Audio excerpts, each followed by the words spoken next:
Estás escuchando el audiolibro Mitos que los cristianos creemos y compartimos, del autor Gary S. Sjogren, editorial CLIE, año 2024, narrado por Otoniel Ruiz. Capítulo 14. ¿El griego era un idioma súper preciso? No. Mi especialidad es la exégesis del Nuevo Testamento griego, y por eso puedo levantar la mano derecha y prometer que conocer la lengua no resuelve todos los enigmas de la interpretación. El griego no es un anillo descodificador, sino una lengua humana con toda la idiosincrasia de la comunicación humana. Sin embargo, regularmente nos encontramos con una idea opuesta, para citar dos de las muchas versiones de este mito. El griego es también un lenguaje muy preciso, lo que asegura que no haya dudas de lo que Dios quiso decir con respecto a las doctrinas presentadas en el Nuevo Testamento. Los autores del Nuevo Testamento no difundieron su idioma hebreo, ni el arameo, ni el griego clásico, sino el griego koiné. ¿Por qué? Porque este lenguaje era ideal para expresar con precisión la sutil complejidad de la verdad de la doctrina del Señor Jesucristo. ¿Es el griego la lengua más precisa de la historia? No. Son la morfología, formación de palabras, y la sintaxis, formación de frases griegas, realmente súper precisas. No. Nadie que haya estudiado el griego lo calificaría como la lengua humana más precisa. Por poner un ejemplo, la gente nos avisa que el griego tiene 5 modos verbales. El imperativo se utiliza para las órdenes, el operativo para los deseos, etc. 5 modos distintos. Pero espere, muchas lenguas son exponencialmente más complejas, por lo que una persona ajena a ellas nunca entenderá del todo su uso. Por ejemplo, el grupo lingüístico Nenets de las cercanías del Círculo Polar Ártico tiene hasta 16 modos. Otras lenguas tienen modos para el potencial. Otras modifican el verbo para que el hablante señale cómo sabe que lo que dice es cierto. El verbo se modifica para señalar la evidencialidad. Así, en el Pomo oriental, se cambia la propia palabra para decir si se sabe una cosa por otros sentidos que no sean los ojos. Para comunicar esta estufa está caliente, lo sé porque me ha quemado la mano. Circunstancial. El perro debe haberse escapado porque la puerta estaba abierta. De oídas. Me dicen que lloverá más tarde. U otros, sin duda. Podemos decir que las mismas cosas en español, pero no tenemos la agilidad que tienen otras lenguas. Y el griego tampoco. He aquí un ejemplo, no de diferencia de manuscritos, sino de traducción. Si el griego es absolutamente preciso, ¿cómo podemos explicar lo siguiente? En Juan capítulo 14, versículo 1, segunda parte, Jesús utiliza el verbo pisteuo 2 veces, y las distintas versiones bíblicas lo traducen de forma diferente. Una cuarta posibilidad. Creed en Dios, creéis también en mí. No tendría sentido en Juan 14. Utilizaremos la forma vosotros para simplificar la comparación. Así, las 3 opciones son: creéis en Dios, creed también en mí. Creed en Dios, creed también en mí. Creéis en Dios, creéis también en mí. Sí, pero ¿qué dice realmente el griego? Es la pregunta inevitable. La razón por la que no es del todo seguro es que la forma indicativa, creéis, y la imperativa, creed, son idénticas en este caso. Ambos son pistuete, a lo que abre la puerta a la ambigüedad. El intérprete tiene que preguntarse, ¿qué parece mejor en este contexto? ¿Dónde más utiliza Juan este verbo? Pero nuestro punto aquí es: un solo verso bien conocido destruye la creencia de que el griego nunca permite ninguna vaguedad o duda. Otra teoría es que los tiempos verbales en griego son más precisos que los del español, así que Supuestamente, el tiempo aoristo siempre significa un momento único en el tiempo. Esto también puede ser desechado por el verbo aoristo en Juan capítulo 12, versículos 19 al 20. Jesús respondió y les dijo: «Destruid este templo, y en 3 días lo levantaré». Entonces los judíos dijeron: «En 46 años fue edificado este templo, ¿y tú lo levantarás en 3 días? Ahí está, un punto en el tiempo que dura 46 años, y no se trata de un ejemplo aislado. ¿El vocabulario griego es súper preciso? Otro mito común es que la lengua griega tiene un enorme vocabulario con el que comunicar un concepto, mientras que en español podemos tener unas escasas opciones.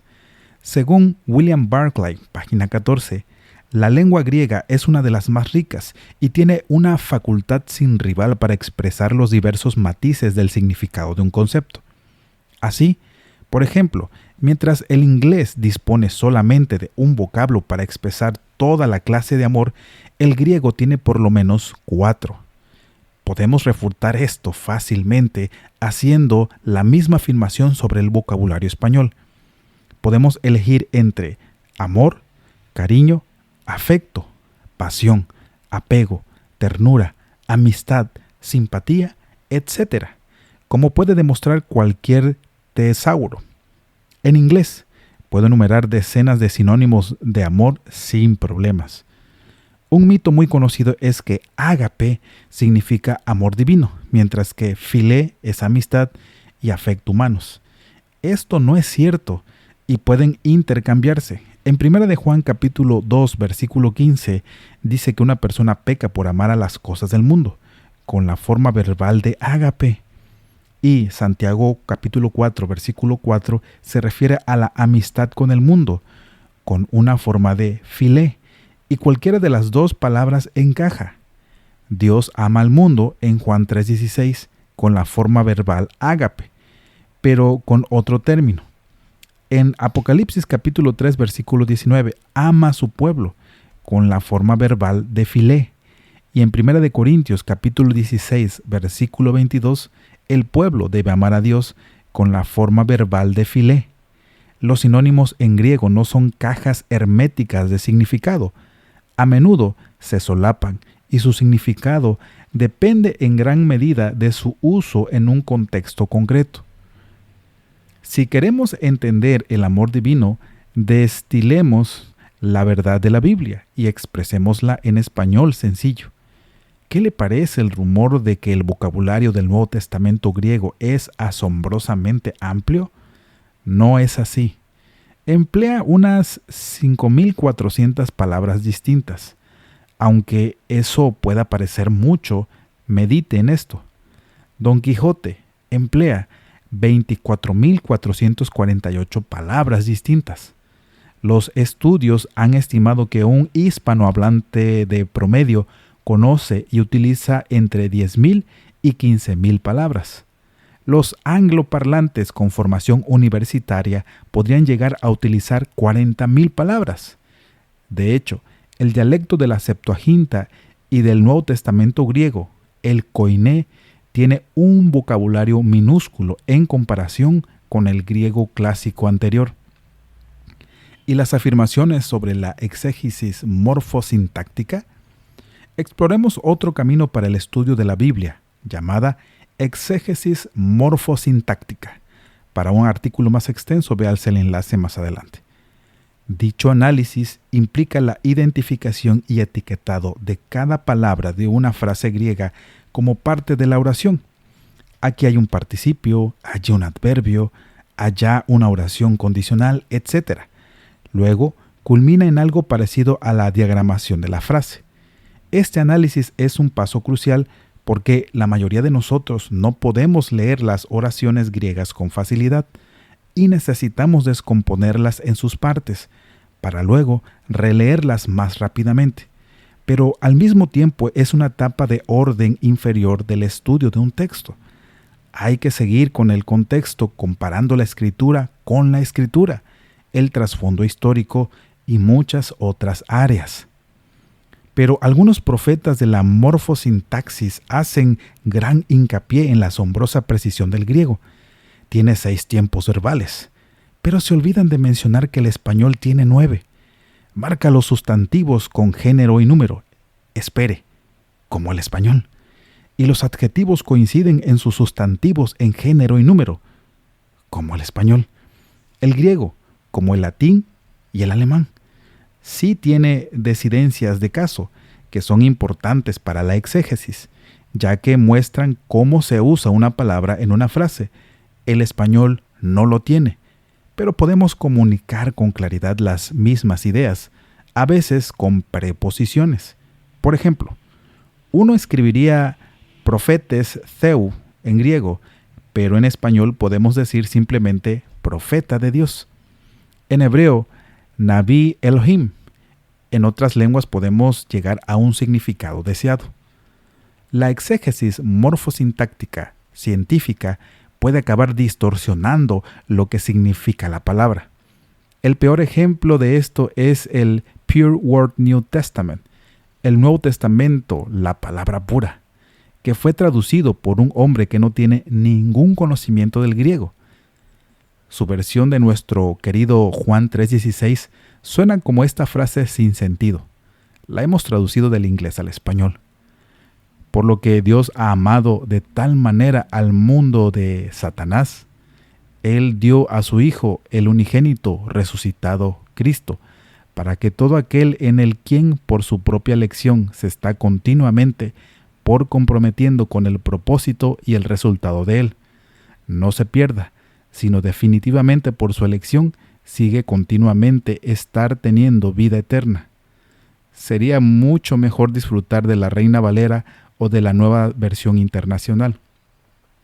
Una visión mágica del texto griego lleva a menudo a la falsa conclusión de que solo puede haber una forma correcta de leer el versículo bíblico que un conocimiento, de hecho superficial, de la lengua es suficiente para erradicar todas las interpretaciones que compiten. Sí, creemos que la Biblia es un don sobrenatural de Dios, pero sobrenatural no es lo mismo que mágico. Pero la gente sigue prometiendo la clave de todo el conocimiento en sus cursos en línea de exégesis morfosintáctica. En pocas palabras, la parte de gramática y morfología da herramientas para la interpretación bíblica. Tiene como objetivo equipar al cristiano para que aprenda cómo afecta el idioma a las escrituras, más que para que aprenda el fundamento interno de la lengua. Al hacerlo, el estudiante es capaz de comprender con precisión el significado de las palabras y, por tanto, las frases. El detalle exacto del griego koiné permite al estudiante de la Biblia comprender con detalle exacto la palabra de Dios. Así que no tiene que estudiar los entresijos del griego, un viaje difícil de muchos años.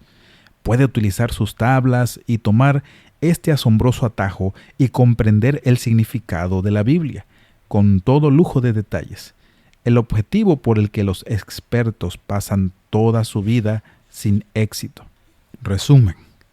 El griego, como el español, es una lengua humana y no se considera especialmente precisa. El Nuevo Testamento utiliza un dialecto simplificado del griego con una lista reducida de vocabulario.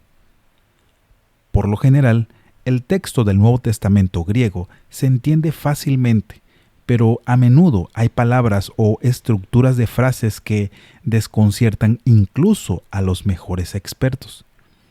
Las personas con una visión mágica del griego suelen ser aquellas que no han estudiado seriamente la lengua y todavía no deberían enseñar a otros. Ya hemos explicado este fenómeno cognitivo en el efecto Dunning-Kruger. La mejor manera de aprender el Nuevo Testamento griego es estudiar la lengua rigurosamente durante varios años. Para la mayoría de los estudiantes de la Biblia, es mejor adquirir 3 versiones fiables y comparar unas con otras, leer el texto en su contexto y dejar que la Escritura interprete la Escritura. Esto fue el capítulo 14. En el próximo capítulo abordaremos la pregunta: ¿El nombre Jesús fue inventado por paganos como insulto?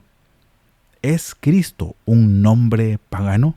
Esto fue un trabajo de Teologética Audiolibros. Si te gusta nuestro contenido, te invitamos a suscribirte a nuestro canal y activar la campanita de notificaciones para estar pendientes en el próximo capítulo. Te invitamos también a que compartas nuestro contenido para que muchas más personas puedan ser bendecidas a través de esta labor. Que Dios te bendiga.